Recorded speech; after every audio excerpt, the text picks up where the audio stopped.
So now we're talking about helping convicted women transition out of prison and back into society. We have Alicia Frazier, who is here to tell us about an organization that she has founded.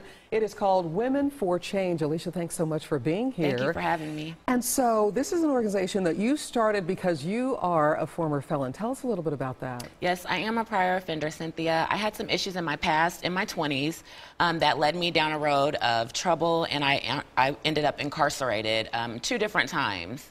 And so from that, when I got out, I realized that there is a lack of resources for many women, and they don't have the support that I have. And so you had the passion to start this organization. Absolutely. What are you trying to accomplish with this? You know, I'm definitely trying to get to the place where there's an awareness that there are prior offender females that are serious about making this change. We don't work with all felons. We work with those that are serious about their change. And so from that, we're just trying to accomplish the ability to let them know that they do have other resources out here and an organization like ours that will help them along the way. What are some of the roadblocks that you encountered and that you're trying to help women who are like you? I think that housing would be the largest problem that is out there. Many of the apartment complexes and even landlords in the Kansas City area refuse to rent to prior offenders, and that's both male and female, because they look at it from a perspective of trust, that you weren't worthy at one point or that you weren't trustworthy at one point, and so that you may not be now. So, and you've ran into this even in employment. Absolutely. I've worked at several places, and some I've even worked on for months and then was fired due to my criminal background. So when they found out about it, even though you'd been a good employee, faithful on time, done your job, you were fired. Yes. And did they say why?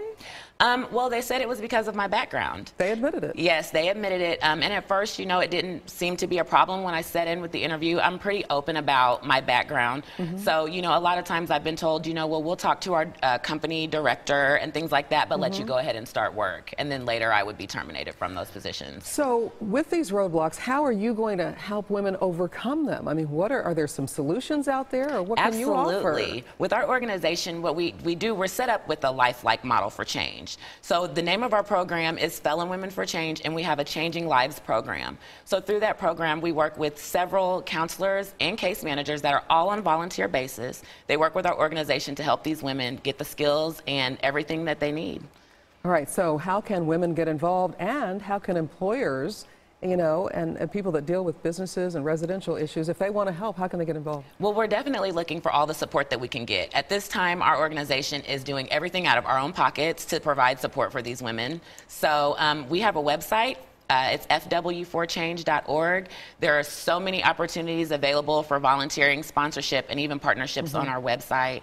And then we're also on the social media websites, Facebook and Twitter, at FW4C. So you have a big event coming up. Tell me a little bit about that. Yes, I'm very excited. It's this Saturday, our August 1st. It's August 1st. It's our launch, the Purple and Black launch into your change.